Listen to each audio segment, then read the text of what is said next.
Hello everybody and welcome back to Mining Modern. I'm Corbin Hostler and this week we are playing a brew from a viewer. Shout out to Dylan Kruse, Dylan MTG on Twitter. Sent me this list a while back. It's been a few months, but I've had it sort of in the backlog in the queue of a deck I wanted to get to, and here we are. So what we are playing, it's Bridgevine, and this deck kind of broke out at Pro Tour 25th anniversary, but this is also Heartless Summoning, which is something we've had some fun with here on Mining Modern before, and wow, our opponent, Steam Vents Greater Gargadon suspend, so we're not the only ones having fun. But anyway, so I really like where this deck is going. We basically have a Bridgevine hand here, but it's got this Heartless Summoning aspect of the deck that involves infinite combos, it involves drawing your entire deck. It's honestly pretty neat, so we're gonna have some fun with that. All right, so let's just move to our turn here. We've got a pretty straightforward hand here, I guess. We can Citrus Supplier into Neonate with double bridge in hand. I guess we can get rid of one of them right now anyways, but it seems like a pretty solid start here. We hit nothing of too significance, but the Mere Superion here, the Crypt Breaker. This is a pretty cool one. This is a discard outlet that also doubles as a creature because we're playing Vengevines after all. We have Vengevines in our deck. So this is a pretty cool one. But yeah, so Mere Superion, by the way, this costs 0 with Heartless Summoning, and I don't know if there's, a best way to trigger Vengevines, but I would say that casting 5/6s for free to get Vengevines back is pretty good. I mean, they'd be 4 5s, but you get my drift. Okay, so here we go. All right, hitting another Blackleaf Cliffs here, not bad either. So let's see what we can do. Just gonna go ahead and lead with the Neonate here. This is our first creature of the turn, so I guess we don't have any sack out, so we're not going to get any Vengevines going here right away. Okay. All right, we'll pitch a bridge, and just like that, we will get. We'll start the zombie train rolling here. We'll draw a card. Let's see what we hit. Gravecrawler. Okay, so I guess we're just going to play Gravecrawlers here. Why not? I mean, I have no idea what my opponent's up to at all over there, but we're doing something. We're progressing our board. We've got Bridge from Below, which makes board, spot removal and board wipes not very good against us, other than Anger of the Gods, of course. But double Greater Gargadon suspended over there, so no clue what's going on. As Foretold, okay. Okay, I'm not sure what the Gargadon's for. Oh, it's Restore Balance. Oh. Actually, Bridge is pretty good here. Bridge in our graveyard might be how we win this matchup, because assuming it's Restore Balance, which I guess is the only thing that makes sense. I haven't seen any border posts, though. Maybe it's some sort of different version of it. I actually have no idea what's going on. Greater Gargadon made the most sense with that, but now that I think through Blue-Red as Foretold, I don't know. Maybe Greater Gargadon is just their win condition. Who knows? All right, well, looks like I'm just going to go ahead and get the turn back here. Vengevine in hand, which we can cast. We do have Stomping Grounds in our deck. All right. Move to combat, I suppose. Get in there for 5. And now I think I want to play the Grim Horror Specs. Cool thing about this card is that and keep in mind, by the way, we're testing out this deck, right? There's a lot about this deck that could be fixed. I mean, there's no Viscerous using here, right? I don't have a sack outlet to just completely go off. You have, you need Mirror Retrievers to do it along with Heartless Summonings. And who knows, maybe just a sack outlet to help you draw to those things would be better. Maybe I'll even tweak the deck in between games here. I'm not sure. We're building as we go. How about that? So the deck tech at the end will be probably where we end up, not where we start with the deck, if that makes sense. But anyway, so I mean, but just think about it. Grim Horror Specs out here with Bridge from Below in our graveyard. If we had a Viscerous here out, we could sack Gravecrawlers, cast Gravecrawlers, and just draw a card every time for 1 black mana. That's what we basically turned it into a greed that doesn't cost life with Grim Horror Specs here. So definitely some directions you can take the deck. But it also works. Heartless Summoning and 2 Mirror Retrievers works, because the Mirror Retriever comes into play, dies, returns another one to your hand, so on, right? And they're free, which allows you to draw your deck with Grim Horror Specs, and then and assume you can do something from there, right? you get to make all your tokens with your Bridge from Below. And I'm not actually sure, to be honest, if I have the Bushwhacker in here, but if not, the deck does need one Bushwhacker. All right, so this is beautiful. Here comes a Restore Balance here. I'm just so interested. They're going to sack all their lands to the Gargadon, so we're not going to have any mana after this. The issue for them is that we are going to draw cards, and we do have that Bridge from Below in our graveyard. Also, losing our Stitcher supply here means we get to mill some more. You know, all of that said, we might still be dead. The Gargadons, I just can't say that word, I guess. The Gargadons are going to come into play and kill us, so. Yep, there go my lands. And you know what? There go my creatures. At least I have a bunch of triggers. Oh, I get a discard? Nice, I get a discard of Bridgevine. Actually, I get a discard the Bridge from Below. Choose to, okay, and then I'll discard, so I will actually discard the Bridge from Below here. Because one black, the reason I'm doing this is the one black mana, which we're surely going to get off all these draw steps, will allow us to cast Gravecrawler, which will, you know, then, I guess it's non-token, but we did end up getting there. So that allows us to cast Gravecrawler, which means any future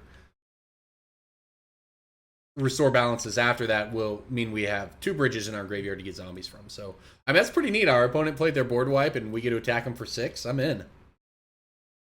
It's even the best land. All right. Yeah, this is problematic for our opponent, to say the least. I mean, they're down to 5.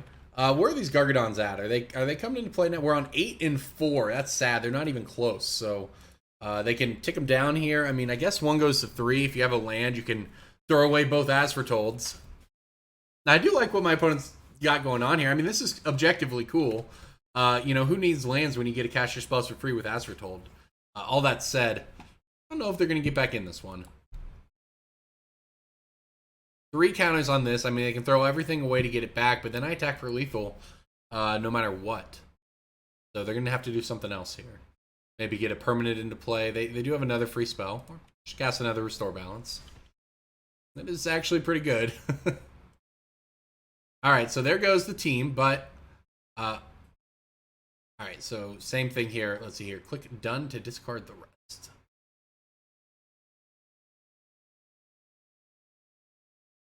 Well, I guess I get to keep these and pitch the Bridgevine. Might work. Yeah, I mean, this still puts pressure on our opponent, and they actually let us keep our lands here. And that actually might... Oh, that might have killed our opponent, to be quite honest. Because now, look, I can just fetch out another swamp here. Play the 2 grave crawlers from my graveyard, get back the Bridgevine, and then we definitely have enough to get there. This is actually pretty sick.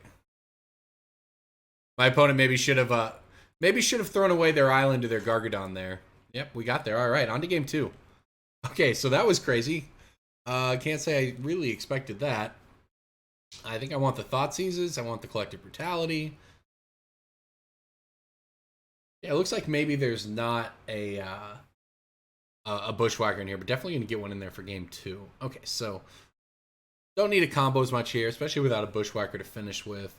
I kind of just like taking the control route here. The Crypt Breaker might even play into that. What don't we need in that situation then? The Bridge from Belows are very nice given what our opponent's doing. They're huge, to be honest. Brutalities are good. Communing with the Gods, I do love this card. You get to dig for your creatures or your enchantments, your Collective Brutalities. Or yes, your Bridge from Belows if you have something to discard it. All right, what to do. Got a Mere Superion. Got the Crypt Breaker. I am just going to have to cut around the edges here. Let's go ahead and cut.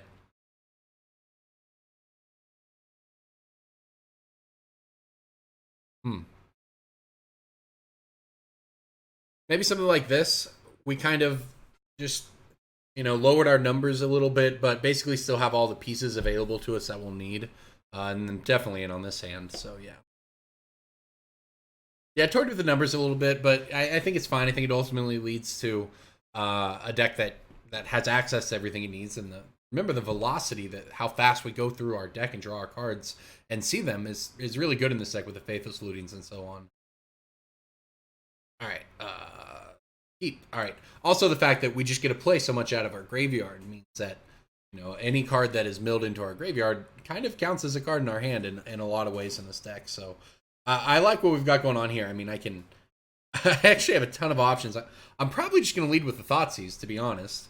I might just try to discard spell my opponent twice, or discard spell them turn 1, turn 2 Faithless Looting into another land to discard spell them again.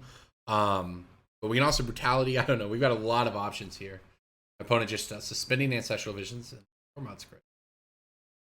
Well, Tormod's Crypt is certainly annoying, but it's by no means unbeatable, especially given that we have double Faithless Looting here. I mean, we're going to be able to force them to pop this and then be able to keep going, and I want you to look at their hand and see what's up.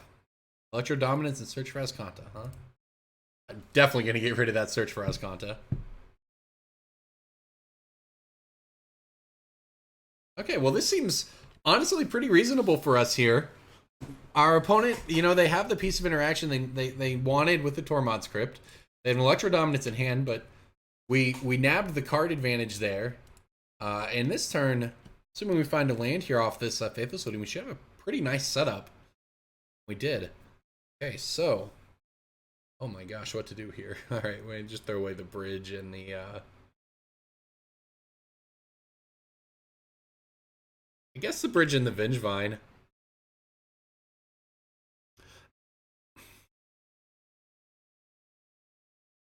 Sorry, this is kind of hard here. Let's see. I'm just trying to think how much I want to put in my graveyard to bait out the Tormod's Crypt, and with the other Faithless Looting in the hand, I may as well just go for it. I mean, just scare them as much as possible here, right? Although I suppose I did just figure out the flaw in my plan. Yeah, I sure did, which is that I did not hit a black source here. This is a green source, so I guess I won't pay the 2 life. Still really like what we've got going on here. I mean, our graveyard is loaded. We've got, if we draw land, we have 2 creatures. If we draw another 1-drop, we have 2 creatures. We've just got a lot of options here. My opponent must have drawn well. Electro Dominance for 0. Cast an Ancestral Vision. Well, there you go. The now we can discard the Thoughtseize perhaps if we need to. No, they're going to have a bunch of cards in hand, I suppose. That would have never worked anyway, so maybe a Blessing in Disguise there. We would have Thoughtseize, they would have done that, we would have lost 2 life to... Well, I guess we would have looked at the new 3. It wouldn't have been an empty hand, we would have seen the new 3, but ultimately my opponent's not doing anything broken on this turn. Thoughtseizing on our next turn might even be better. You know, one of the things about both cantrips and discard spells is that sometimes they're better late. They're not always something you just have to run out there on turn 1. Alright. Well, I want to hold the Citrus Supplier for as long as possible because we do have that Vengevine in our graveyard. And I don't really want to discard anything to the Brutality, so I guess we're just going to Thoughtseize here. Destroying all of our hand disruption. Alright, here we go. Restore Balance and As Foretold. Wow, definitely nabbing the As Foretold here. I can't do much else unless I want to looting again, which I really do not. So this Ancestral Vision is going to come off next turn. We'll have another Thoughtseize and Collective Brutality ready to go, I suppose. I don't care about the Restore Balance in their hand. They don't. Serum Visions. I'm just going to dismiss this, so the next time we look at their hand, we have a fresh set of information here. This is a pretty fascinating game. I mean, obviously, if we could find a land or just a 1-drop we could cast. Although I suppose I don't even know what that would be. Most of them cost black mana, so I guess we're just digging for land at this point. But, you know, as it stands, so it's like the game is not really progressing one way or another. If we keep trading discard spells for their draw spells, I'm fine with that. They need more pieces than we do, so to speak. There is something to discard later. Let's just Thoughtseize again. See what happens. I mean, maybe I could have saved it for the next turn, but man, they just have so many cards at this point. We've got to do something here. You could maybe argue that I'm supposed to Faithless Looting there. with the red mana, and then if we hit black and another creature, so that's pretty unlikely. There's just so much to go. There's just so long to go, I think, in this game before we reach any kind of a conclusion. All right, they're going to Electro Dominance again for 0. Is this for, what is this, a third Ancestral? Restore Balance. Okay. To make me discard a bunch, I see. It's pretty cute. Oh, man. All right. Fair enough, I suppose. Restore Balance as a discard spell works pretty well. Even against a deck that wants to discard. Whoa, did that wrong. All right. I want to keep my Faithless Looting here, I think. Certainly put some gas into the graveyard. That said, I imagine this Thoughtseize is going to reveal nothing. See, I should have taken my own advice and waited a turn, because, see, this does nothing now. We got Instant Speed discarded 4. Instant Speed Mind Twist, or whatever in Modern, is pretty sick. Now our opponent is actually just playing Vintage over there, right? Here they are drawing 3 for 1 mana. They're making us discard for not very much mana. Yeah, I mean, maybe if I had held on to that Thoughtseize, this might have been a little different, because this Tormod script is now going to be kind of a problem, since we just had to throw away everything we were trying to set up with. I mean, the good news is that our opponent still hasn't done anything. For all that's happening, they don't have a Gargadon, they don't have an Foretold. They're not really doing anything, and they have wasted a lot of draw spells. And as I say, immediately there is the Gargadon, but all right, that's a good start for us. I'm just going to pass, though. Neonate's great. Neonate is one we can cast off the Stomping Ground, and the Blood Crypt allows us to get the others. So, depending on what our opponent has here, I'm hoping we can find another 1-drop. I can trigger the Bridgevine. Or, and there's some weird... Yeah, I mean, Neonate's actually great because it sacrifices itself here. It would also trigger the bridges in response to a Tormod script. So it's going to work out pretty awkwardly for my opponent if I can find a second creature spell here.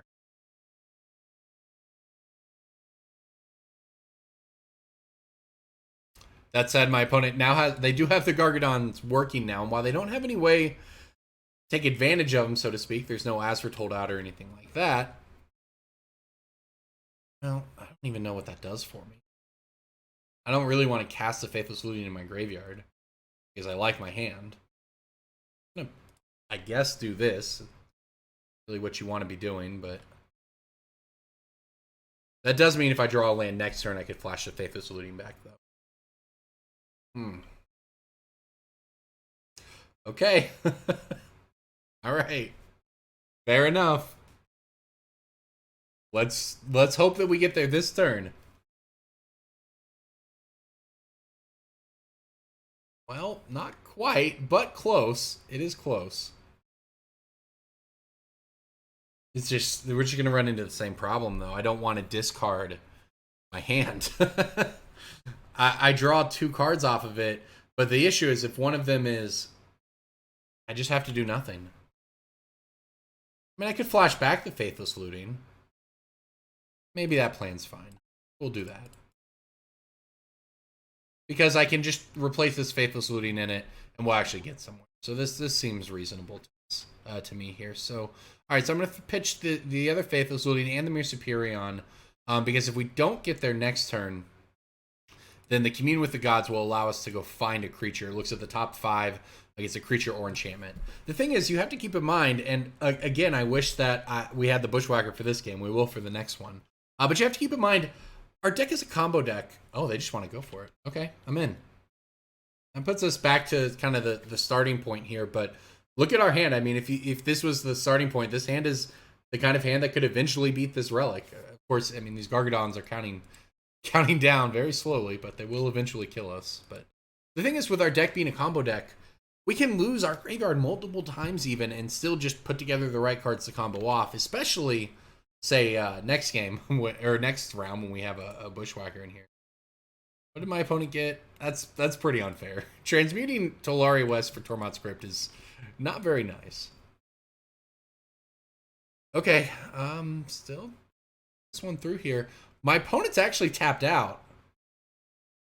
Wait a minute. Are we going to get somewhere? My opponent tapped out to do that, and then they chose not to play it.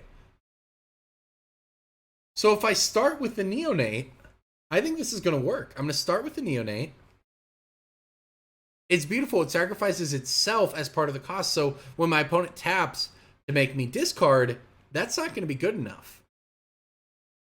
So I can discard the Bridgevine here.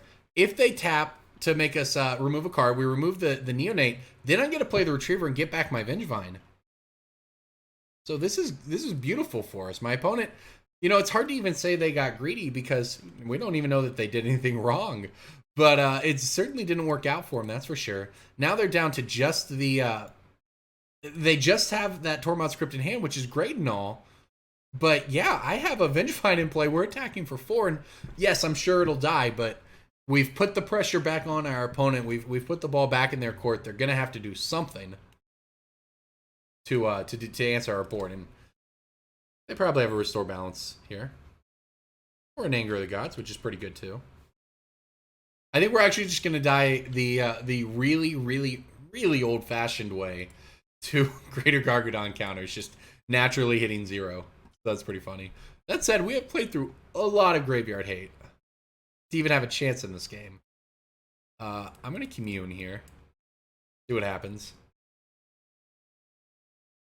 Actually, my best line right now would just be to find Mere Superions and a Heartless Summoning, right? Alright, what do we got? We could take a Heartless Summoning here. I am supposed to take this. Are we really going to be able to play through 2 pieces of Graveyard Hate? I don't know. I was supposed to just be casting Bridgevines. I'm gonna take the Supplier, I think. Let's see if we can put some pressure on our opponent by milling some stuff here. Something like Bridge is pretty nice, I think. This has been a weird game, but it's been fun. Been a fun match. All right, we got a Gravecrawler. And you know what? Oh, that land has to come into play tapped, unfortunately. But the thing is, even Gravecrawler puts a little bit of pressure on my opponent, right? It can... It attacks, right? It does something. But honestly, I think we're just gonna die to 9/7s. That's what's gonna happen here. I'll exile another card. That's fine.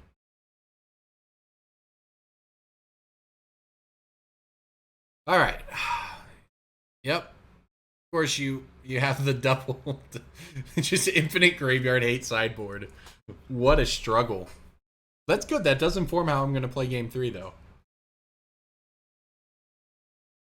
I'm just going to hardcast everything. The problem is the Anger of the Gods are pretty good against us too. It's actually just kind of rough. But I am going to get to cast this Gravecrawler out of my graveyard.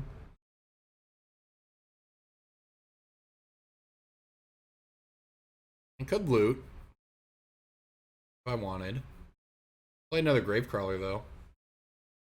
Get in for 1 first. Yeah, this is the plan next. We know what we're doing next time around. We're just going to attack our opponent. Gravecrawlers are actually one of our better assets, I think, here. Alright, we'll commune with the gods, see what we hit. Yes, a Gravecrawler and 4 lands, sure. Alright, well, we'll pass the turn. I mean, we still lose pretty hard to Anger of the Gods, but that's just always going to be true. Maybe there's some world in which we go wide enough to go around the Gargadons, maybe. I just don't know. I just don't know what the likelihood of beating 2 relics into Tormod's Crypt is. That's all. We've been abraded. Okay, fair enough. The thing is, something like that's not even very good against us, but my opponent popping the Tormod's Crypt, even though they have mana open and would have got draw a card off the relic. Sure. Serum Visions. Alright, so we're pretty far behind here. This game's going to end very soon. could end as soon as this turn, actually. My opponent has 1, 2, 3, 4, 5, 6, 7 things in play. That's actually enough. The game's just over if my opponent goes for it. We can't block. They can throw away their entire board to get these two things in play. And remember, creatures coming off of suspend have haste, so we just take 18 rather, and that means we die. And the thing is, even if my opponent doesn't go for it, I mean, we're still basically dead, right? I mean, the relics are still going to get us. I think I've seen enough here. I'm not. They're thinking about this one. Let's think about game 3, right? Well, maybe. Let's see if they show us anything. They have the game in hand, so they're thinking this one through quite a bit. Wow, and that's actually they're going to cycle the Relic of Progenitus. Okay. Sure. Not. They're gonna okay. I'm with you. Abrade my Gravecrawler, so you sure. I mean, they should have known. I mean, we were tapped out. They have the win on board, and they still just have it. Is that what the thing is? Save the Tormod's Crypt in hand, so maybe they just have it anyways. they were just flexing on me to demonstrate that they could get these in play while also exiling my graveyard again. They should attack. All right, interesting. 4 time counters on the other one. Wow, that's actually just astounding that my opponent did that, because we could get incredibly lucky here and win the game now. Oh my gosh, and it starts like that. What do I want to pitch? All right, Vengevine goes. Bridgevine comes back.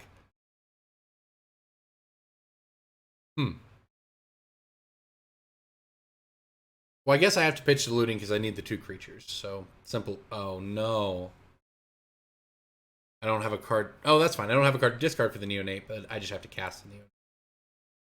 So that is not an issue. Oh, I should have discarded the Gravecrawler. No! I should have Faithless Looting in my hand. That was actually really bad. Oh, well. It's a complicated deck. All right. You know, all that said, though, look, my opponent's down to 6. They put their Gargadon in play, and now they actually, by throwing away lands, they tax their own mana significantly enough that it's actually not even trivial for them to pop the Relic. They can tap it to maybe get rid of one of them, but this game, man, I almost scooped this game. What if we pull this out? I mean, it's unlikely. Our opponent has 3 cards in hand. I don't even know if we know that one of them's a Crypt or not anymore. That's crazy. They had the win on board and just didn't do the math, I think. Didn't count it up. There's the 3rd land. All right, here we go. The thing is, I can beat this. I have 2 blockers. In fact, I have 2 blockers and then lethal on this Crackback. So if my opponent's plan is to throw everything into 2 Gargadons and then attack me with those Gargadons, that's not going to work out. And if their plan is to play defense with Gargadon, with me having a Faithless Looting graveyard, well, I don't, but it just still seems like pretty good value for us right now. They're just all in on it, huh? Okay. Why not?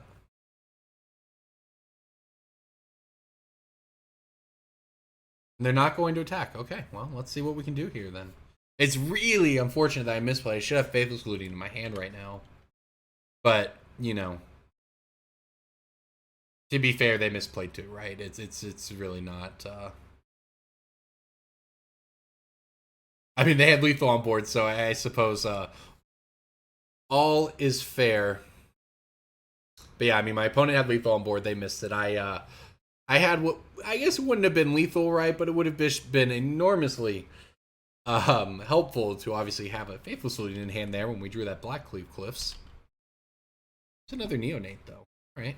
I guess that means I feel comfortable enough throwing this Neonate away just to get a card deeper into our deck, especially since our opponent actually did hit a land drop over there. That's pretty bad, though. Right, Neonate number 2 out. I mean, good news is our opponent's playing more lands than us, I'm sure. We're playing 17 lands, and we've gone through quite a few of them already, right? I think it's our exile zone. There's 1, 2, 3, 4, 5. Plus, so 6, 7, 8, 9, 10. Oh, I was looking at my revealed zone. So it might even be more than that. 1, 2, 3, 4, 5, 6, 7, 8, 9, 10, 11. Yeah, so we only have 6 lands left in our admittedly small 18-card deck here, so maybe the odds aren't even as good as I wanted them to be. Unfortunately, our opponent's not doing anything either. There's 1. I may as well go down to 2, right? 2 is the same as 1. Same as 3, same as 9, to be honest, against 2 Gargadons. Okay. This is definitely giving us some time here to get back in it, and Opt is going to do that as well. I need to figure out how many lands we can actually, if I'm actually going to be able to go fetch anything here. Again, not that it probably matters even if I miss. So there's 1 Stomping Ground, 2 in play, there's 1 Blood Crypt, there's 1 more in the deck, plus I believe a basic mountain, so we should be fine here. Alright, we'll fetch in the instep. The rare time where it's actually correct to try to thin your deck. Alright, well there's what we've got left. Definitely some hits there, I guess. I would not like to pay that 2 life. Good to know that I had the option to, though. That makes sense. Alright. Oh, I don't think I can... I think we've just got to pass the turn back and hope to get lucky for another round here. You know, the thing is, I could punch in some damage at my opponent. Heck, maybe I should be sending... Problem is, my opponent can swing back for such a... just such a damaging amount. Heartless Summoning is not exactly what I was hoping for here. You know, the thing is, I could send the Gravecrawler in every turn. I just wanted to hit a bridge so that sending the Gravecrawler in every turn meant that we were getting some sort of value out of it. There's just no reason to do anything with it as it stands. You know, if I swung out everything, you know, the Neonate would get through. It has Menace, but that wouldn't be enough, and then we die on the crackback. So we're just hoping our deck can just give us something. We've missed on a lot of draw steps now, like 5. I think we've had 1 Neonate and 5 draw steps or something as cards that are even somewhat relevant. All right, this is a start, though. I'll play the Heart Respects. That's a blocker. It means if I wanted to try to get... you know, get aggressive here by throwing away the Neonate, I could, and I think honestly, I think I kind of have to. We have to find something off these 2 draw steps or we're getting nowhere anyways, so... unfortunately, we found nothing on those 2 draw steps. And now my Grim Heart Respects has to chump block, which is kind of annoying in itself. Where are the Vengevines? Where are the Bridge from Belows? Come on. I'm pretty sure we have bridges left in our deck. It's our Exile Zone, which is admittedly pretty large, but I only see 1 bridge in there, so... Is this Ancestral Vision happening this turn? It is. Alright, that means we're probably dead. Well, our opponent doesn't have red mana, so they need to find an Foretold along with that land. Well, solves both the issues. Electro Dominance is double red, though. There's the Foretold. The thing is, I'm not sure if they even get anywhere by playing. With the Greater Gargadons in play and not suspended, the Restore Balance has become worse here. I mean, they do make me get rid of some lands. Plenty of those. Oops. I need to unclick these. I want to keep my untapped lands, of course. Alright, I get to keep 2 creatures, huh? Guess I'll keep the Grim Heart Respects and the Vengevine. No, I want the Supplier.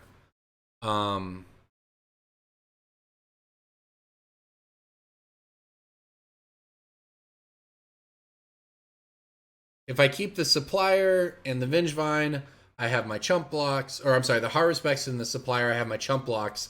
And I get to draw a bunch of cards.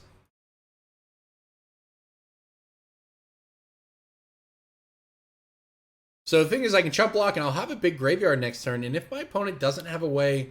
I don't even remember. They might still have a Tormod's Crypt in hand. At this point, I don't even know. It's insane that we're still in this game after this much graveyard hate. But if they just had nothing or whatever, after this, we could theoretically find a way to dump enough Vengevines into our graveyard to get there. Although, funny story, maybe I should have kept different lands. Keeping our untapped lands obviously didn't mean much. I could have, can't cast Vengevines anymore. That might have been a pretty bad mistake. Supplier, do I want to mill myself down to 5? I mean, I guess that's what I have to do here, right? Yeah, I didn't realize it was actually a pretty big punt there. But I can get back the other Vengevine. If I find a discard outlet, I can get rid of this one. Did we hit another? All right, we've hit a bridge from below. We're finally getting somewhere now. Worth noting, this is not optional. So we want to be pretty careful to not die. All right, so we've rebuilt our board. We're at 5 cards in our library, which is concerning. I won't lie. That legitimately worries me because we do have a supplier in play and a Haru spec. So I actually think we might. It's actually possible we might just die to another restore balance, which might be coming. Look, my opponent is fetching down to 5, and down to 3, which is simply so that they have an Electro dominance up or an Anger of the Gods to win the game. All right, they got there. Man, we almost pulled that one off. We just whiffed on so many draw steps. That was killer. All right, get in here. I guess I want Damping Spheres. This is just the way I'm going to play. I'm changing how I'm playing this game. Damping Spheres, get in here. Leyline of the Voids, no. Ingot Chewers, no.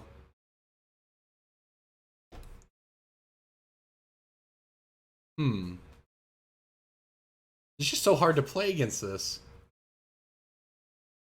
I'm cutting Retrievers down to 2 so that we just have the 2 to combo if we need to.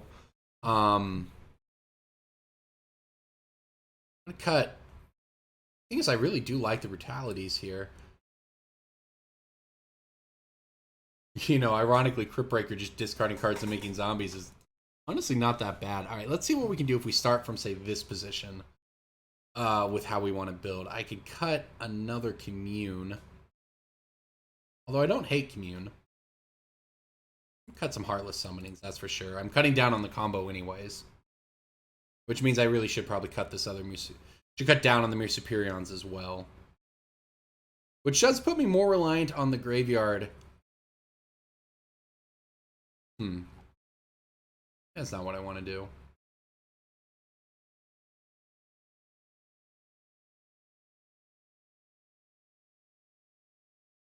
Cutting a supplier feels bad though, because that leads to my most broken starts, and I'm on the play, so I do want the broken starts here. Cut a Commune. I'm gonna cut a Brutality since I put the Crypt Breaker in. The thing is, yeah, the Brutality wasn't very good for us there. We just needed things on the board. I'm gonna go down to 2 Damping Spheres. All right, we'll give this a shot. This is a very complicated game, that's for sure. It's been fun though. I actually have to worry about a clock a little bit in this one, so I might just get quiet and go pretty fast. I'm in for this hand, though. This hand is sweet. This is the kind of hand you want to see when you're playing this deck, that's for sure. All right, let's Faithless Looting some stuff away here. Or just Supplier. What do I want to do first here? I can Faithless Looting away Vengevine and something else, and then next turn play 2 creatures. Though I don't have the black mana yet, so yeah, definitely going to Faithless Looting here. Oh, there we go. We can discard a Bridge and a Vengevine.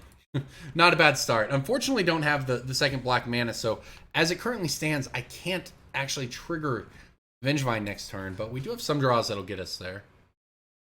The Relic, obviously. This will pitch the Looting. Not going to do us anything. All right, fingers crossed. People say that this deck can beat that Relic is too slow. And this is where we're going to find out if that's true or not. Let's see if we can get there. Fingers crossed. That was real bad.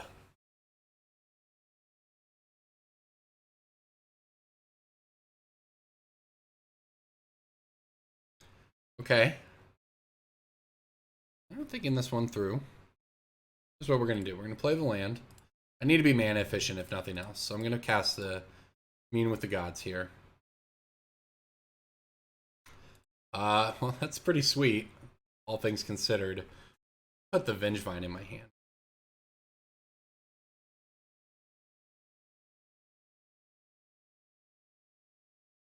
This is actually not what I wanted. I wanted to find a 1-drop that we could play. So I take the Vengevine. Yeah, this is pretty painful, quite honestly. I mean, we're getting a little punished by not having the 0-drops in our deck, at least with this hand. And to be fair, we did kind of board out of that, but man, we really didn't need much to get there. We just needed a black source or a needed a black source, or we needed an Insolent Neonate. We had a lot of chances to get there and force. I mean, we would have had a Vengevine in play on turn 2, and it would have been huge for pressuring our opponent. Because look, we have a hand that can reload after a Relic of Progenitus, but we need to get it going. So we're gonna have another draw step here, and I mean, it looks like my opponent might even be digging for a second land. Maybe. I mean, maybe not. That might be overly optimistic on my part. Yeah.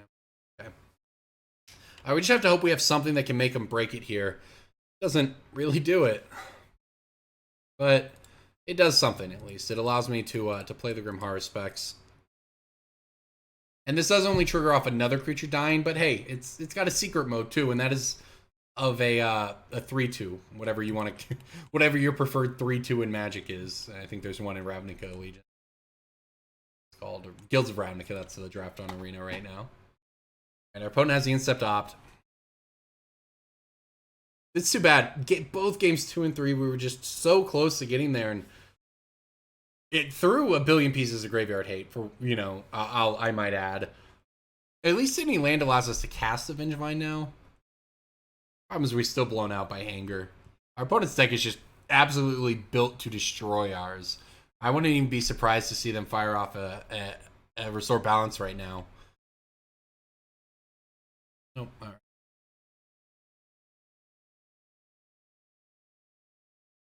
Okay, well, our opponent tapped out. And I just cannot get anywhere. I just cannot catch a break over here. Guess I'm going to flashback the looting. See what happens. Alright, there's a black source.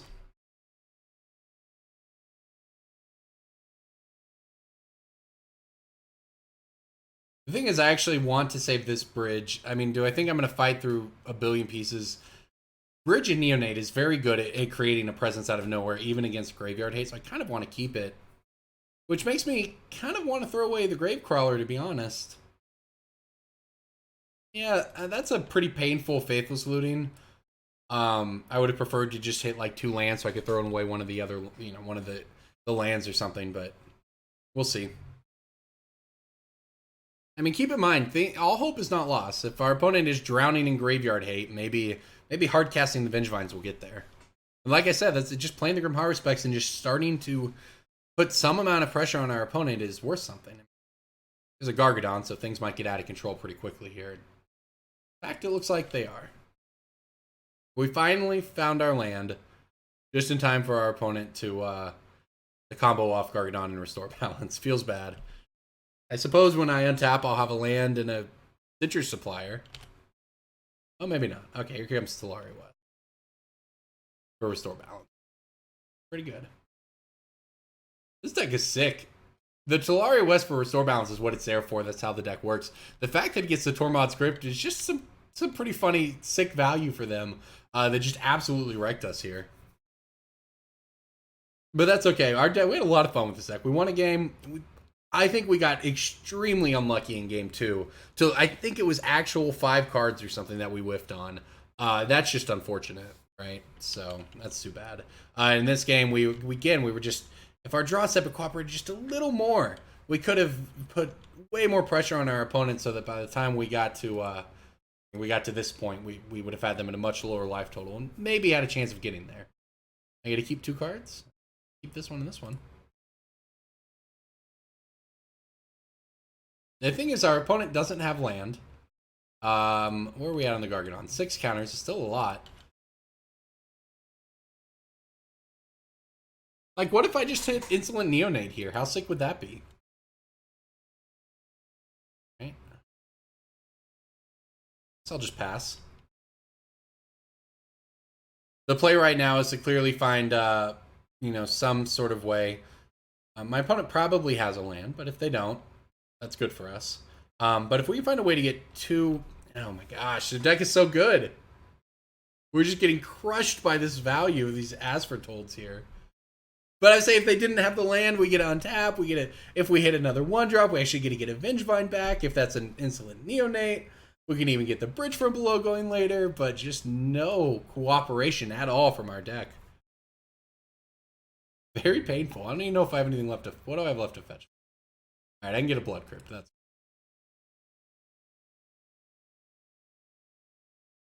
Okay, well, we can force it, I suppose. All right, this actually works out pretty okay for us, quite honestly. So I'm going to lead with the Gravecrawler, which is the opposite of how you would typically do it. But since I know my opponent is probably going to pop this Relic here, by doing it this way, the supplier actually triggers the one Bridgevine, which I would assume will lead my opponent to crack their Relic Progenitus. But then we'll get the... but then, so that Bridgevine won't be coming back, but we will get the trigger off of the Stitcher supplier to mill 3 more. And while nothing will come back from that, I mean, there's a bridge from below in there, right? It gets us going again, and we have 3 power in play. It's 4 turn clock. Where are they at on this Gargadon? We can even take a hit for what it's worth. They're at 5. So if there's not another Restore Balance in our future, who knows? Maybe we've got something working here. I mean, I say that probably will be another Restore Balance in our future, but my opponent making a land drop, I don't know if that makes it more or less likely. They can feed it to the Gargadon. This has been one of the weirdest matches I've played in a while, but I've thoroughly enjoyed it. I know it's been a long one too, so yeah, settle in for a long episode of Mighty Modern this week. What's funny is I've actually played an objectively extremely fast deck. So my opponent did nothing.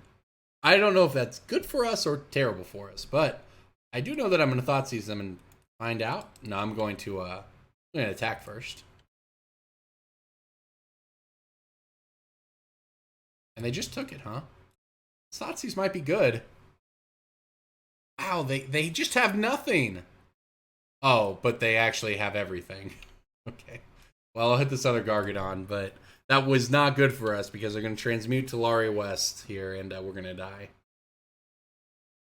Talaria West turns out the MVP of the deck. They play a Tarn. They transmute the West for a Restore Balance. Restore Balance isn't even that good. It's okay. Well, it's certainly not bad anyways. What's going to happen here? Oh my gosh, Magic Online, come on. It's freaking out on me. I just can't click individual cards. Okay. Jeez, alright. Okay, so when my opponent does this now, they Restore Balance, and they can feed everything to the Gargadon, and get the Gargadon in play if they wanted, with no lands left, with neither of us having any lands. They can do everything they want here, I believe. And if they do it with an Electro Dominance, which we know they don't have, so... But it's funny because you can do it, you actually put the Gargadon on the stack, and then by feeding everything to it, and then casting the Restore Balance, it's pretty sick. You can do it at instant speed that way. But in this case, they're gonna have to do it at sorcery speed, which is gonna leave me with Bridge from Below zombies, 2 of them. Plus, we're gonna get a mill off the supplier. And then, you know, say I hit a black source and I can cast my Gravecrawler or something. We might have something working here.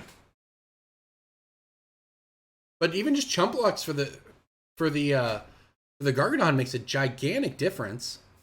And as a result, they chose to do nothing. They actually went and got an Ancestral Vision and drew instead. All that said, we obviously whiffed pretty hard on our draw step. But you know what? We attack our opponent. We put them down to 5. We put the pressure back on them here. And again, without a Lightning Bolt or a second Gargadon, we're not dead. Not dead at all. This is why I was talking about Bridge from Below earlier. It's so key in the matchup.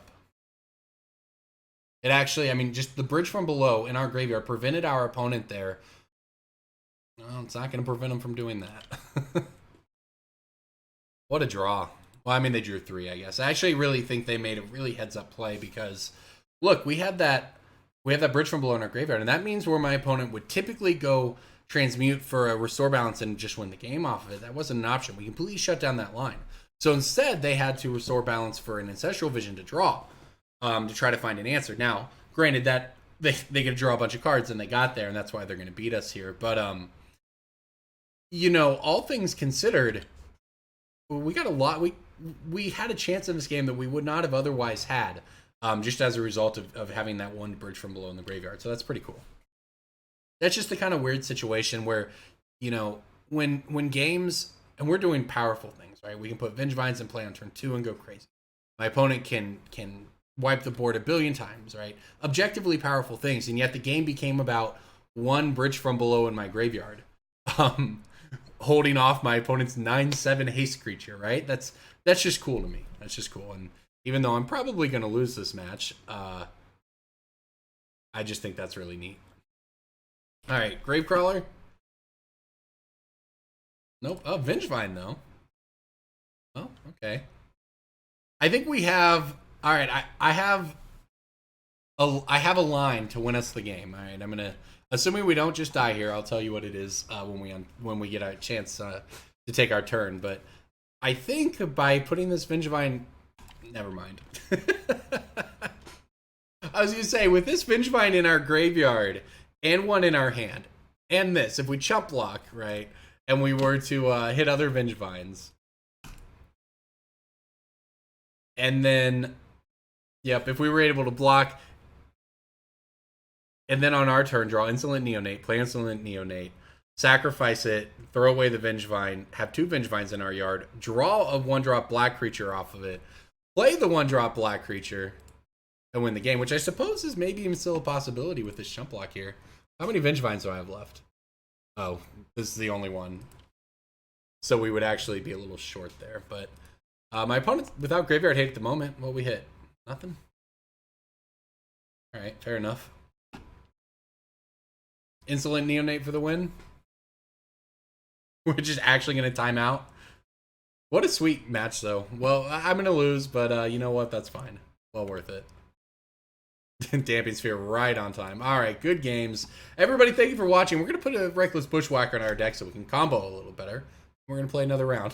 Thanks, everybody. Hello, everybody, and welcome back to more Mining Modern. Now, that last match, I know it was a marathon, but this one looks like it's going to be pretty good. We've got, well, an interesting hand, the Mere Superions, and this is actually one of those sweet hands because, you know, I think a lot of cool things about modern decks, and especially Manaless Dredgevine last week, that was obviously just an unreal, crazy deck. You look at the hand, and it literally reminded me of the first time a decade ago when I was getting into Magic, and I looked at Dredge, and I drew an opening hand. I was like, I don't actually know what to do.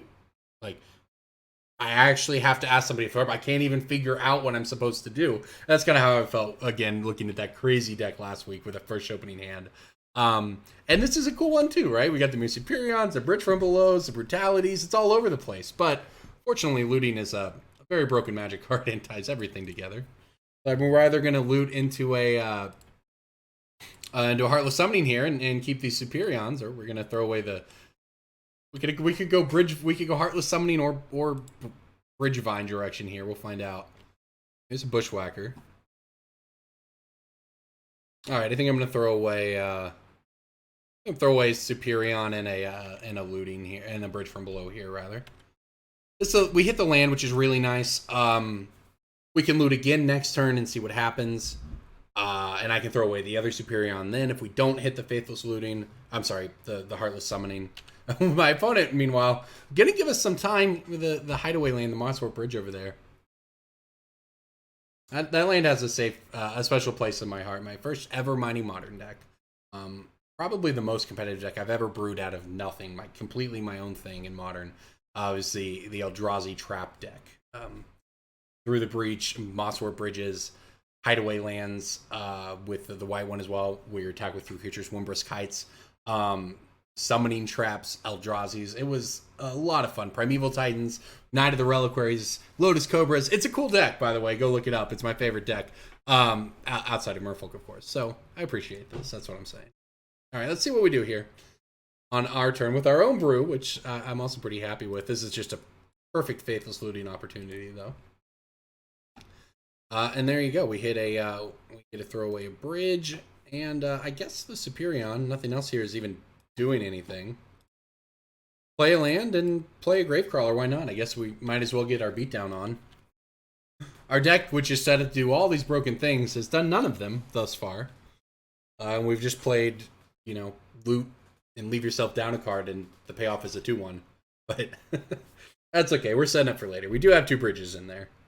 And a Viscerous here. So actually, next turn is going to be pretty sick, all things considered. Mana Confluence. What the heck is my opponent playing? Oh, uh-oh.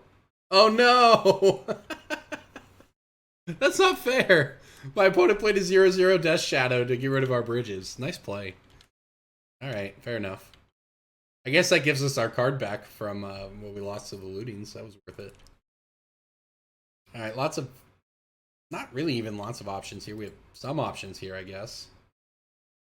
Just gonna Collective Brutality my opponent and choose an sorcery, make him get rid of it, because I want to know what's going on. Oh my gosh, it's mono Restore Balance today. What? Oh my gosh. What, an Ulamog just because? Right. Fair enough. Play against every flavor of Restore Balance out there. Bring it on. So I suppose when I said the last match, I thought this was going to be the second match, but since it's a repeat, somehow, even though it's a different player in a different deck, a completely different way to lose to As Foretold Restore Balance. But despite all of that, I'll probably throw this one in. Alright, well, they're just going to go for it. It's actually very good for them here. Makes me discard a card. It makes them sacrifice a land. It makes me sacrifice a creature, but that creature is going to come back. Man. Away the Bushwhacker. Don't need that.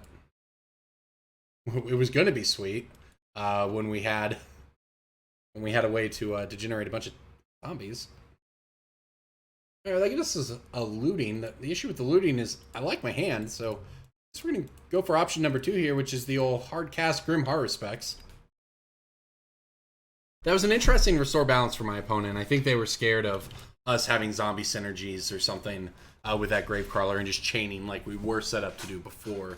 Instead, though, now we know their hand to be not very good, right? They played that Restored Balance. They played the As Foretold. They played the Mine. They have an Ulamog and I think 2 cards we don't know about, which would be their last 2 draw steps. They also have Death Shadows, by the way. This is a very, very interesting list my opponent has going on, but Death Shadows is a good way to trigger Mosswort Bridge. Alright, whatever. Let's move on to our turn. And we hit a land. Alright, well, I guess I'm going to loot. It happens. That's a couple more lands. Alright, fair enough.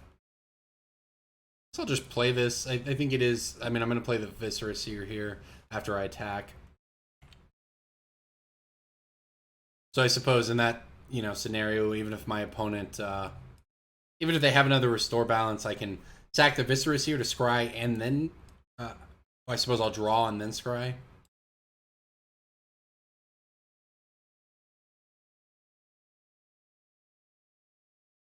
This does keep us from, if there's not even any Bridgevines in our graveyard, though, so it doesn't matter. We don't have any fodder in our hand for the next Faithless Looting that we do have in there, but I think that this, it also puts more pressure under the board. It changes it from a 5-turn clock to a 4-turn clock.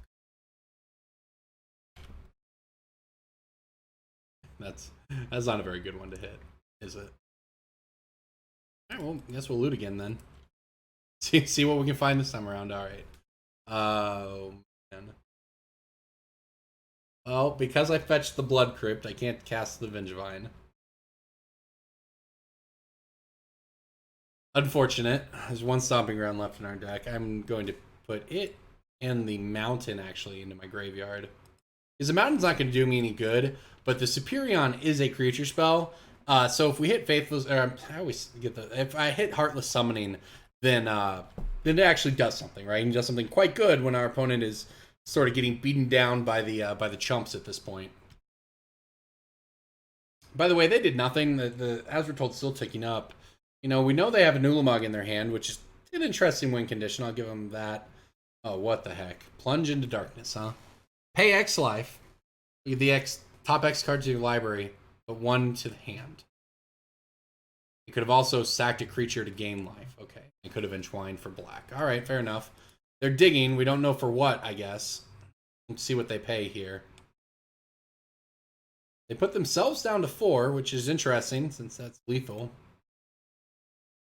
Might have thought 5, but I suppose they're pretty confident in what they're going to get here. Exile the rest. So they exiled a Emrakul, the Promised End. Nice. 2 lands and Electro Dominance, huh? Well, that doesn't do much, so that makes sense. I wonder if the card they found after that was any good. None of those are any good, so the 5th one might not be very good either. And they are... they're dead to simply a Grim Harvest now, thanks to the Faithless Looting. And they're going to shuffle back in with an Emrakul. Their deck is... This is cool. Oh my gosh.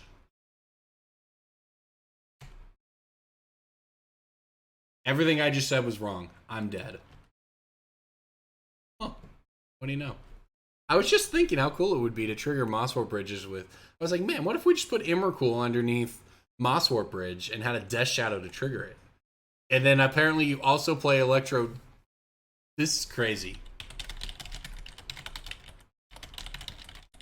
Alright, don't worry. I've asked my opponent for their list. That was cool. Big fan of Dying Emrakul.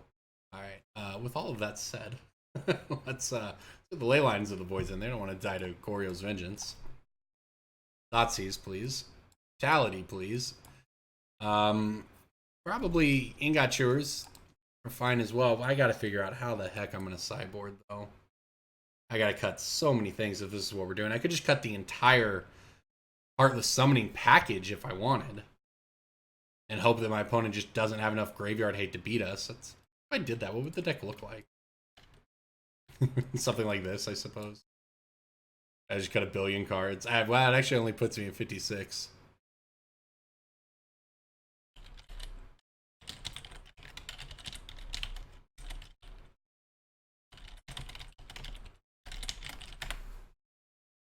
All right. I don't think this is how we want to play this game. The Damping Spheres seem pretty good, though. I'd like to get them in here. This is crazy. I could actually just play the game like this, right?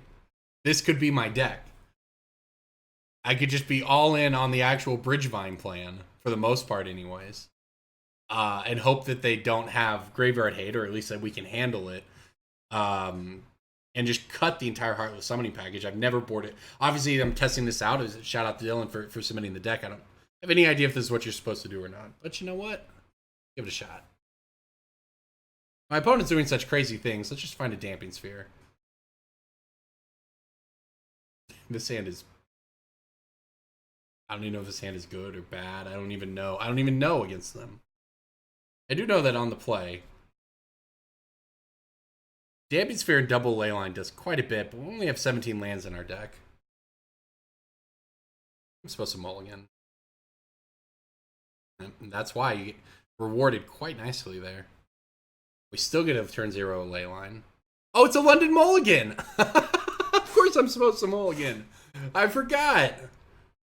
For those who don't know, this is happening this week. The London mulligan means that instead of mulliganing down to 6, choosing to keep, and then scrying 1 or 5 or so on, you always draw back up to 7.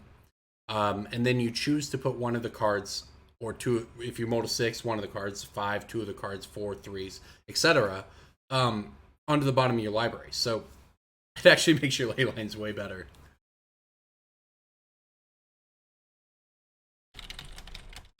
So I'm going to shout out my my opponent here, Martin. As I asked for the list, he said, I'm a big fan of the videos. I'll definitely shoot you over the list. So look for this at some point in the future. All right, I'll keep this one. I will ship this this wooded Let's ship a Stomping Ground to the bottom here.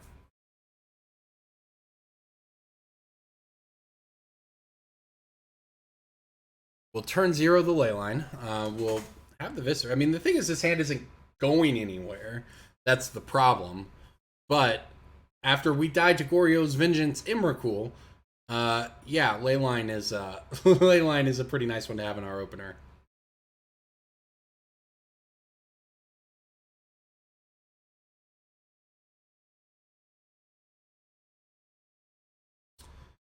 Well, I guess we're gonna wait a little bit here.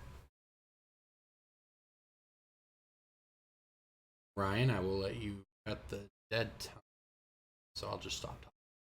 I'll just stop talking. You can cut the dead time.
Huh.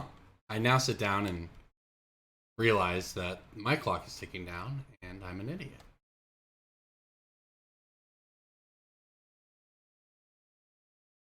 So, I'm stupid.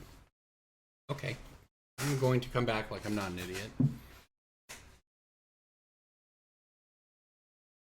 Alright, so it turns out, actually, I need to do something. I just got confused because there was no there's no prompt or anything here, so I'll throw the Stomping Ground on the bottom.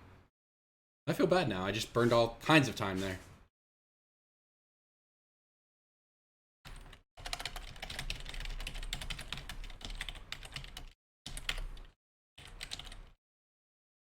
My opponent and I are chatting about the fun uses of Hideaway. I love it. All right, so many before the game actions now in Magic. I have to play a card. I have to put one on the bottom of my library.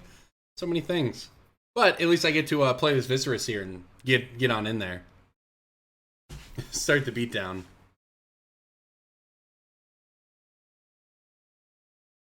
All right, I suppose I'll play it. I mean, I could hold it, but we may as well play it and start, poking our opponent down, especially with Bridgevines and Bridgevine in general. I found the games tend to really come down to chip points of damage.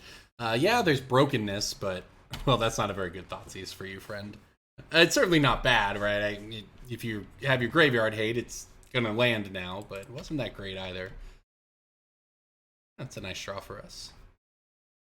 Well, I actually have some choices here, because the thing is, I can hold that and hope to get something going later, but what I think I'm actually going to do is play this and just start attacking my opponent for 2 every turn. If they're only land, wow, look at that. If they have a Mana Confluence and a City of Brass, they're taking a bunch of damage just off of absolutely nothing. And like I said, when I played this deck a decent amount at one point, that's a really nice one to discard too.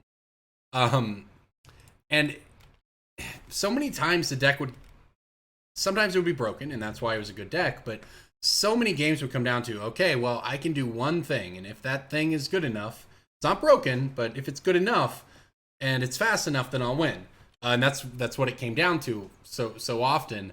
But it's just funny because that's what this is right here, right? I mean, just the fact that our opponent drew their damage producing lands, and we have some 1/1s, we're just randomly going to beat them down. I even have a Gravecrawler to add to the mix here, which is actually really going to force their hand, because coming in for 4 points of damage a turn. That's pretty painful for them. Howltooth Hollow Hideaway. This is cool. You may play the exiled card without paying its mana cost if each player has no cards in hand. I don't know about this one, friend. This one seems pretty hard to trigger. Pretty hard to get that one going, I think, in Modern, although I like what you're doing. Could be anything. Probably an Emrakul. Alright, so I don't... Gosh, my opponent's just doing nothing. I'm so tempted to cash in the Neonate. I might as well. It changes the clock. It would be 5? Doesn't actually change the clock that much. In fact, it doesn't change the clock at all. As opposed to just attacking for 4 right now and putting them at 8. Then having 5 next turn, still make it. It's the same clock no matter what. So in that case, I'm going to save it. Just in case something comes up. And I don't even know what could come up, right? I'm just saying.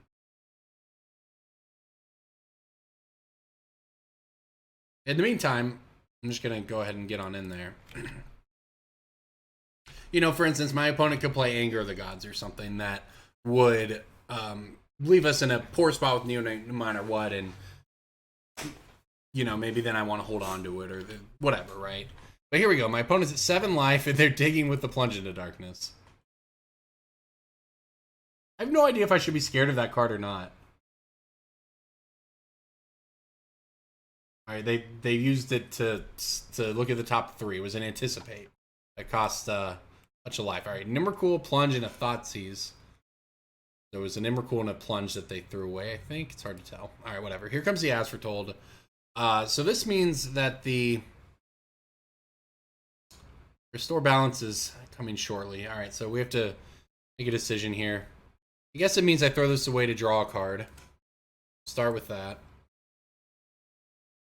Gets me the Zombie, which I can use to scry. So we're going to get to set up our next draw step here at least. And I like having Thoughtseize. All right, so we'll sack the Zombie to scry here.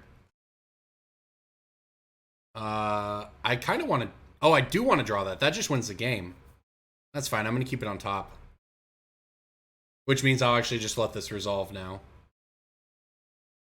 Because my opponent has more cards than me and more lands than me. Which means all I have to do is untap, shock in the Stomping Ground, fetch with the Wooded Foothills, cast the Vengevine, attack him to death. It's actually going to work out. Oh, it doesn't even matter. We have Bridge.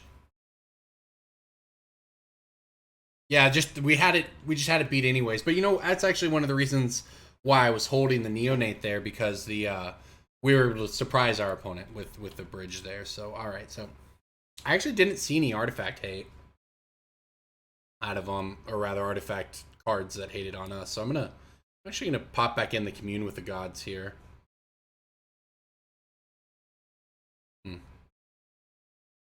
Yeah. Our deck we can just beat it, right? We can just beat Graveyard Hate even if they have it. We don't need to stress too much about that. This hand, however, the mulligan. Take full advantage of this London mulligan. I suppose I didn't finish explaining earlier. I explained what it was, but not why it was. Wizards determined that these are all unplayable. Rightly or wrongly, Wizards determined that this led to more it led to fewer non-games of Magic, is the way they put it, where someone draws 1 land and dies, or they keep a 2-lander and never draw a third, whatever, right? Stuff like that. The idea is it just gives you more control over those games. It reduces them, and I think it's great. It's really good in Limited and Standard. It does get a little more silly in the older formats, but I think it's a worthwhile trade-off. It's being tested at the Pro Tour, at the Mythic Championship in London. This coming week, I'll be there doing coverage for it. So that's where it got the name. Just like the Scry rule was a result of the Vancouver Mulligan, which happened at Pro Tour Origins in Vancouver back in, I think, 2015. I was there for that one as well. All right, I'm going to mulligan this one, and I guess we're going to keep this hand. I'm going to throw away the Damping Sphere, and I don't know, maybe the Bloodstained Mire? Or, yeah, let's see here. I will keep this. I have to put 2. So 1, and I think it has to be a land because I want to loot into the other land here. I'll put those 2 on the bottom. So yeah, I mean, how much better we didn't have a leyline in any of those hands, but how much better was that than just drawing 5 cards, right? Imagine if the Faithless Looting wasn't in the 5 cards and both the lands weren't, right? Like, this is just such a much better way to play the game, in my opinion. And now we even have perfect cards to discard for value here. Hopefully, Faithless Looting into lands. We did. We had to throw away Gravecrawler and a Vengevine. So unfortunately, the Stomping Ground does not allow us to go Supplier into. But if we hit a Black Source here, we're gonna do some silly stuff. Did it? All right. Never didn't have it. This is just obviously insane for us now. You can watch what we're gonna do here. We're gonna Supplier. That mills 3 more. Not another Vengevine, unfortunately, but Gravecrawler, trigger Vengevine. Turn 2, Vengevine in play. Oh, by the way, along with 3 more power from those other 2 creatures. And now that we've been unfair with the mana, we're going to play Damping Sphere and keep our opponent from cheating on mana. So they need something kind of right now, and I don't think they have it. And this is even more sick. All right, so let's start by attacking here. I mean, I didn't need to play my land first, but whatever. Get in for 7. This is one of those hands that this deck is broken, right? All right, Thoughtseize. Who knows? This is actually a different enough deck. Maybe I will just put this second. This match was fun, and I don't think it's an actual repeat. So I that rule. All right, so my opponent's gonna plunge into darkness here, in response to my Thoughtseize. I imagine they just killed themselves. That's what I think is going to happen. Nope. I mean, I don't really see how they win here, but I suppose if they're digging for, something, we'll see their hand here in a second, I suppose. But if they have, let's say they have, Electro Dominance, Restore Balance, all they need at that point is, another land that produces red to cast it. So maybe they have a reasonable way to win here. But probably not with this Damping Sphere follow-up. All right, what are we looking at? Emrakul the Promised End, Faithless Looting. Double Death Shadow, huh? Oh, I see. This Damping Sphere is going to come in clutch because we could actually lose the game here. Look, my opponent could play the Gemstone Mine. They could play the Death Shadow, which would be a 10-10. They could then activate the Mossel Bridge. If that's an Emrakul underneath there, they would take an extra turn because it says you may play, but what that means is you may cast it. And Emrakul says when you cast it, take an extra turn. 15-15 Emrakul anyways, not the 13-13 version. But we could lose, and then obviously we're 15, we would die. But the Damping Sphere is going to prevent that because I'm pretty sure that even though you pay it without paying its mana cost, you still have to pay the 1 more. So with that said, I don't really want them to just have 2 10-10s either, so I will still hit a Death Shadow. This is wild. If we actually needed every card in our hand to win this game, that would be nuts. Well, I mean, I guess they commune with the gods. Also, didn't we mulligan to 5? Isn't that what happened here? Yeah, this match has been incredible. And if my opponent only has 1 Death Shadow here, then the Vengevine gets blocked, but the other 2 get through. And look, it worked. My opponent... Oh, they can do it on their turn, though. On my turn. Oh, wait. We're not done yet. We're not done yet here. And you know what? That doesn't help me at all. And loot. Should probably just attack, right? Wow, we might be dead. Heck, we're even dead to 13-13 Emrakul at this point because we happen to take that much damage. I'm not feeling good about this, to be honest with you. It all depends on what they hit underneath the Mossor Bridge, but the problem is, even if it's just another Death Shadow, we're dead. So I need a Faithless Loot now. So before I enter combat, I can try to hit a bridge from below. That's what I think we're kind of leaning on right now. I mean, actually, maybe this would have been better. Hard to say. I mean, this would have dug deeper. So in that sense, it would have been better. But I mean, this sets us up if we're not dead. Say it is a whiff under there or something, right? Or just something small. Some where we get another draw step. Obviously, seeing these cards is more valuable in that case. Not a huge fan of any of this though. So I'm gonna pitch the Thoughtseize. I don't really want to Thoughtseize him. We know what their hand is. It's not anything super terrifying at this point. I may as well keep the other Bridgevine, so if we draw a land, we could cast it. Now the question is, do I attack with all of these creatures and go for lethal, and we find out what's underneath the Mosswarp Bridge?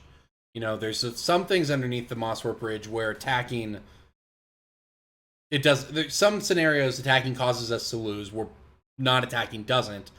But conversely, some scenarios we're dead either way, so it doesn't matter. And there are some scenarios where we win by attacking with all three. And I certainly don't know my opponent's deck well enough to to guess which it is. You know, if it's an Emrakul under there, we're dead. If it's an Ulamog under there, we're still dead to just combat damage on the crackback. If it's any creature with power 3 or greater, we're dead to the crackback. You know, but it could be something. It could be something completely bad. But the fact that my opponent played it the way they did, where they set up this Mosswarp Bridge with this Death Shadow instead of doing something like Faithless Looting, makes me a little concerned that maybe, I mean, you know, it is something good, and I should try to play around what I can. So this is a big sort of litmus test as each individual as a player is what you would do here. I'll tell you what I'm going to do for Mighty Modern. You know, put money on the line, big tournament? I don't know what I'd do, honestly. I would try to sit there and think about it, but I'll tell you what I'm going to do for Mighty Modern. I'm going to turn him sideways. And we're going to find out what happens.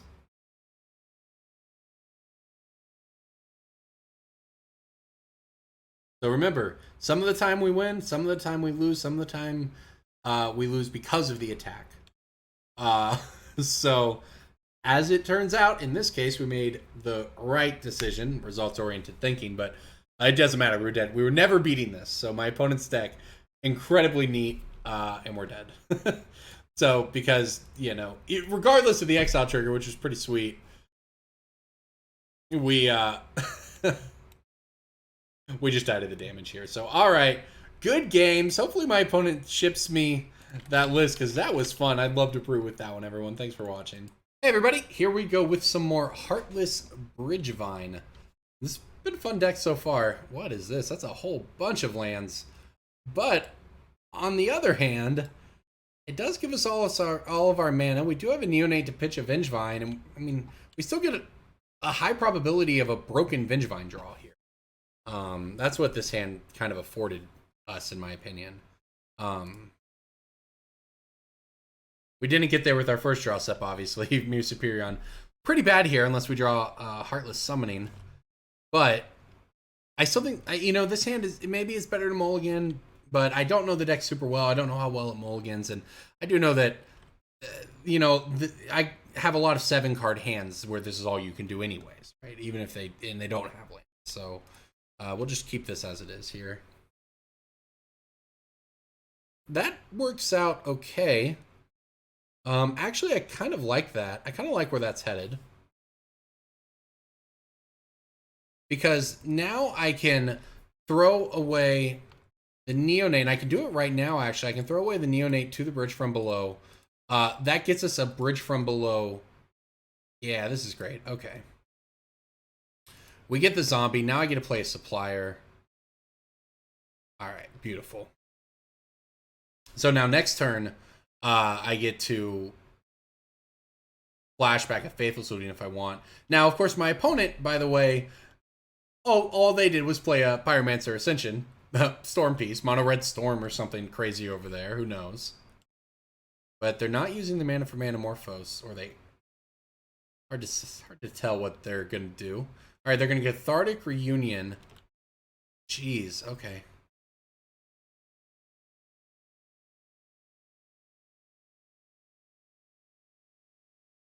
What?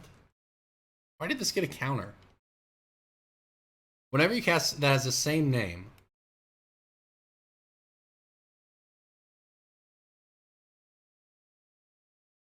Oh, I see, I see. They discarded a Cathartic Reunion to cast a Cathartic Reunion.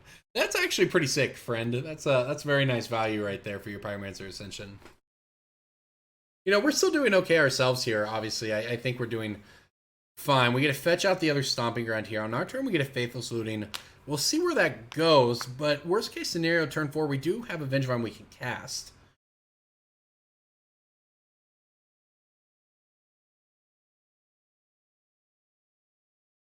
Alright, let's see what we got here.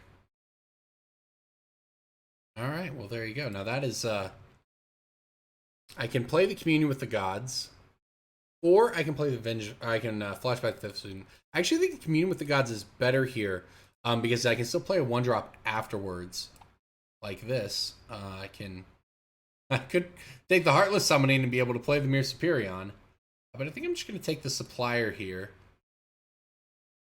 Cast the Supplier. Play out all the little dorks. See what happens. We hit a Bridgevine, so...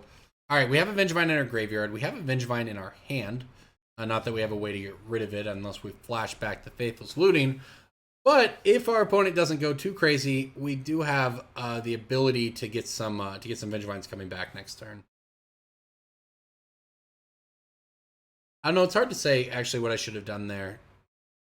It's difficult. It's really difficult when your opponent has the turn 2 Pyromancer Ascension, and now we're on this. Now they're starting to pop off. Now we're in trouble. They have the land. They have the blue mana. Old School Storm or whatever it is. Arc-like Phoenixes are in there because why not, I guess. They're getting us pretty good right now. Simian Spirit Guide? Oh, no. I think we're actually just dead. I thought we were doing good stuff. I guess our opponent was having way more fun than us. Just, I'm playing against only interesting decks today, I suppose. Alright, well, they have 5 mana. They have 3 cards in hand. They get a flashback of Faithless Looting, which they get a copy. This doesn't really improve their hand any in terms of cards in hand. And they're fetching out Mountains, so I think we're literally playing against mono red Storm over here. So that's just kind of funny. Yep, and now they're producing mana with their Manamorphose. They get a draw 2. I mean, their hand has to be pretty lit after that. The only question is, do they have the Grape Shot at the end? Without the card selection spells in blue or Pass in Flames, which I would scoop too, they haven't shown me anything quite yet, although I like responding to the Faithless Looting there by drawing 2 with the Manamorphose. Not only do they make the mana, but now they get to loot having more cards in their starting hand, which vastly increases the power of the loot. So, all in all, my opponent's putting on a clinic, you might say. Bedlam Reveler? It's just actual mono red Storm, huh? Wow. It's kind of neat. Bad for me, but cool. Storm count is somehow only 6 or 7 at this point. No, it's just actually 6. They have 13 mana, 2 cards in hand. They have a Gut Shot. They get to Gut Shot me twice. I'm at 17. Okay, they have a Bedlam Reveler. They get to draw 3 more. This is insane. Why aren't I playing this? I thought I was playing a cool deck. Alright, they have another Pyromancer Ascension. They have 2 cards in hand. If those 2 cards are land, though, like, we're actually fine. Oh, but they have the Faithless Lootings in their graveyard. Oh my gosh. This turn has taken so long. And been so powerful. Are they gonna just do... Alright, well, if they're pitching Empty the Warrens, we're definitely dead. How many Arc-like Phoenixes are there now? Oh my gosh. Alright, we're getting Gut Shotted again. 1, 2... There's 2 Arc-like Phoenixes in the graveyard. Storm count is at 11. I'm at 15. That's an Empty the Warrens that I cannot beat. Alright, good game. Mono Red Storm. Leyline of the Void, please. Damping Sphere, please. Thoughtseize Collective Brutality, please.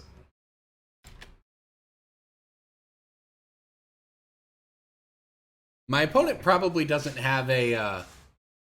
honestly, they probably don't have a super impressive Graveyard Hate Suite. Given that they... I think this is just what I want to do. I think I just want to play the relatively straightforward play into the Graveyard Hate, sideboard out the Heartless, which is too bad because Heartless Summoning is definitely one of the more enjoyable parts of the deck. But see what we got. See what we can do here. And you know what? This hand is sweet. I get a turn 0 Leyline. I get a Neonate. We just gotta find a land. We find a land. We have at least one Bridgevine on turn 2.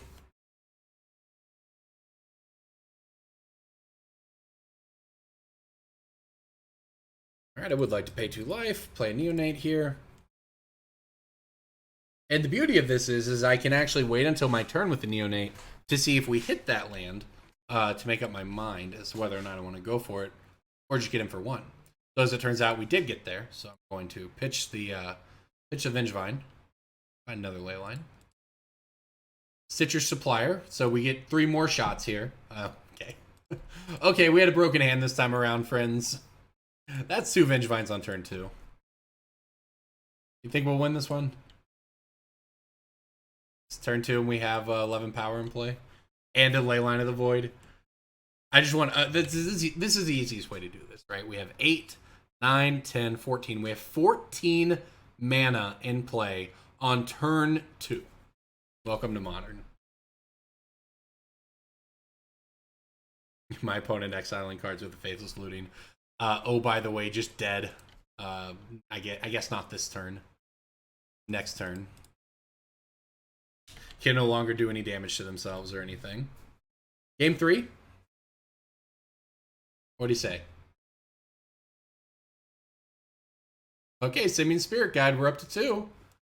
Manamorphose.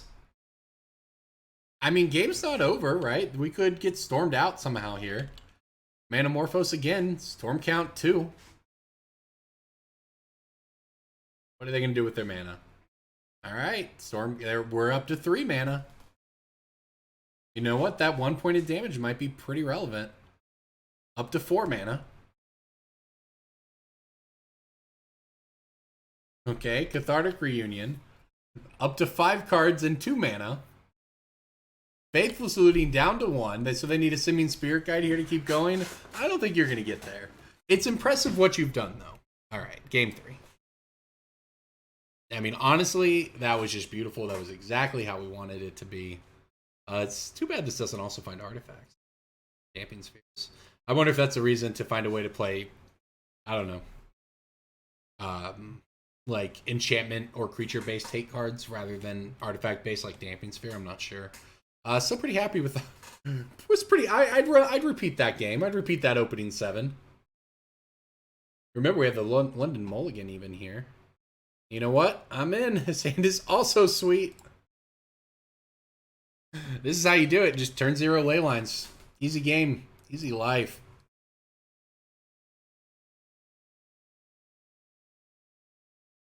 And it just all lines up so well because I get to get a Neonate away, Bridge from Below next turn.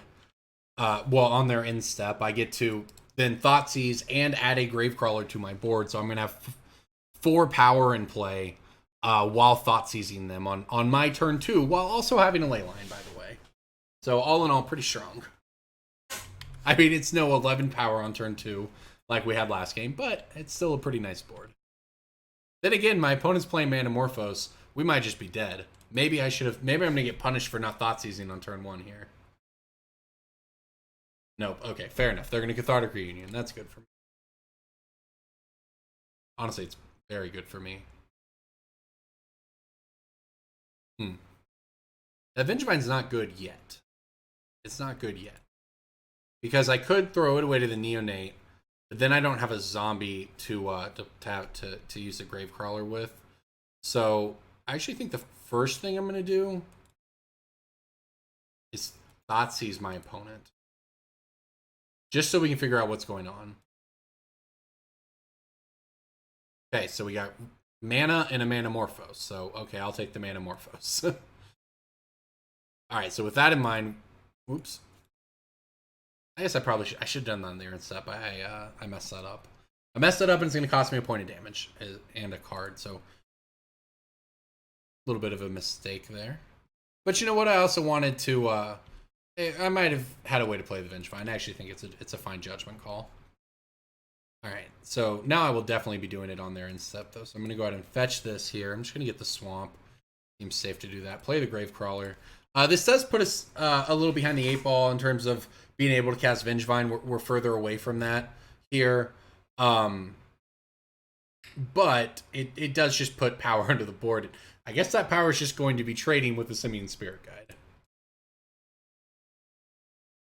But we get a zombie. We get to see an extra card here from the Neonate. Or was it Leyline of the Void? Another Gravecrawler. Okay, well, I guess we just slam. I need to make sure to stack my triggers right here. Oh, this actually is just broken. So yeah, it's a non-token creature, so I don't get one. But because we have Leyline of the Void in play, my opponent can never get rid of this, which is actually enormously broken. So this all works out pretty well for us. I get to just, I don't have to pay the life there. If we hit a green source next turn, we can play Vengevine. If not, I guess we have 4 power in play. My opponent, you know, at last glance wasn't doing much, but we're actually maybe a little bit of a dog to something like them drawing great. It's about the worst draw we could have. If they were to draw Empty the Warrens and make a bunch of Goblin tokens, that would be kind of problematic for us.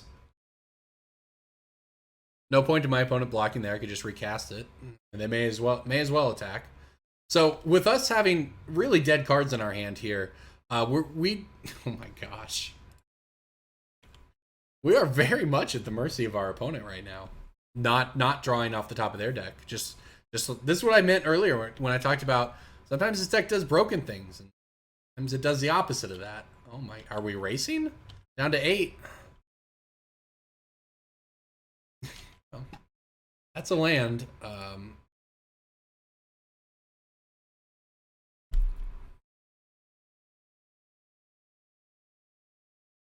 That land doesn't cast Vengevine. I'm attacking for... Oh, Gravecrawler can't block. It doesn't matter. We're dead if they have another Arclight Phoenix. Okay, they don't. Okay. Okay, well, I messed up there. I was like, oh, I should keep it blocker black. Maybe my opponent... Maybe I bluffed my opponent. Man, they would have played it anyway. So, all right, there's a Faithless Looting. Let's give me something, please. I deserve to win this one. That's how it works, right? The reality is these cards are all very bad. I can't Thoughtseize. I'll pitch that. Guess I throw away Vengevine.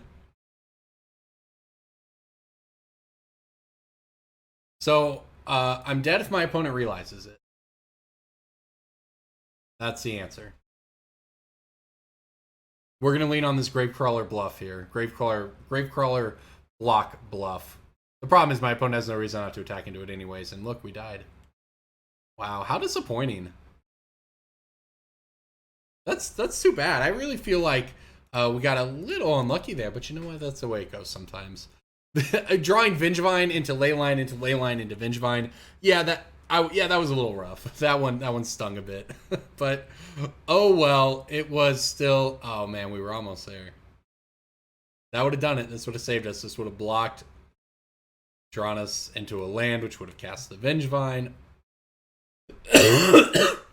Although actually it wouldn't have, because we would have been at 2 and would have died. Shocking. But regardless, incredibly close match. Everyone, that was fun. Thanks for watching. Hey everybody, Corbin Hosser here. Welcome back to Mining Modern. This week we have a brew, so I want to shout out Dylan MTG on Twitter, Dylan Kruse, who sent this list in a while back. I believe he said he went 4-1 in a league with it, and I tinkered a little and came up with it, and this is what we've got. So this is the deck. It is Bridgevine with meets Heartless Summoning, right? So I'll start with the Bridgevine half. If you know that part of that deck, right? Gravecrawler, Citrus Supplier, Neonate, of course, Faithless Lootings. It's very, very good at getting creatures into its graveyard and milling things and sacrificing things, and that's why Bridge from Below and Vengevine are very powerful in it. But it's a fragile deck. It lacks consistency. It's weak to graveyard hate, etc., etc. So what this deck has added in, Heartless Summoning Engine. So Heartless Summoning, your creatures cost 2 less to cast, but they get -1/-1. Fair trade, right?